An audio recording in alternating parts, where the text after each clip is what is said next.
hele geç değil. Ben gittim oraya, harada ümitler susur arada. Hakikat bedlere değişilir.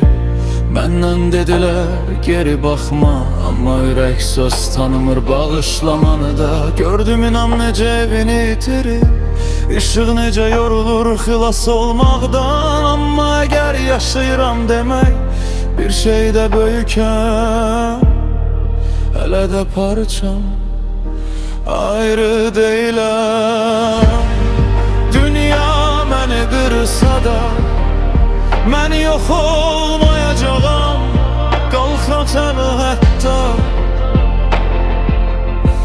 özümü de anlamazsam. Mən güller ve ışık arasında dayanıram.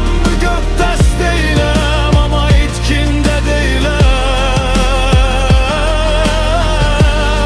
Eğer düşürəmsə demək yaşayıram.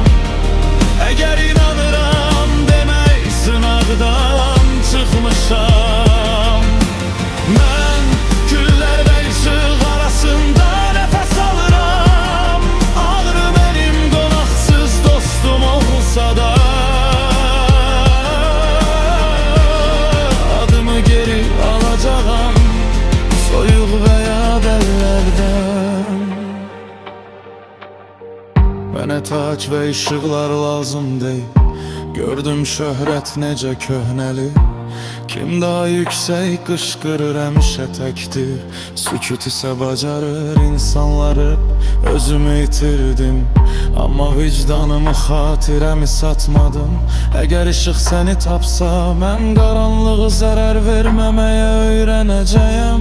Yolum gecədən də uzun olsa, çatacağam səbəb və söz olmadan. Əgər qorxu deyirsə yoxa bilməzsən, mən cavab verəcəm. Bilirəm bacararam.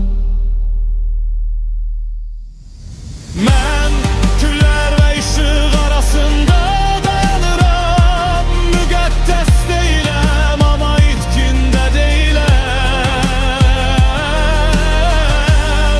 Eğer düşürəmsə demək yaşayıram.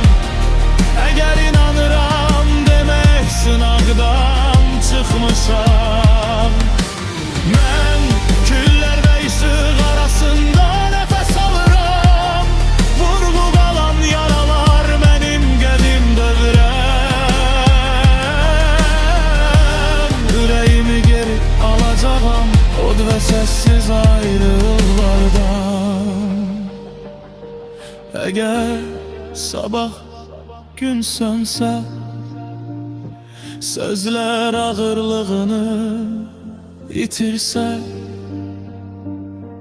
mən özüm olarak qalacağam. Bütün ışık yok olsa belə. Mən güller ve ışık arasında mən varam. Mif deyiləm, kölgə deyiləm, ses deyiləm. Eğer hayat sert sınavdırsa, mən onu ürəyimlə keçəcəyəm. Qorxu bitən yerdə mən başlayıram.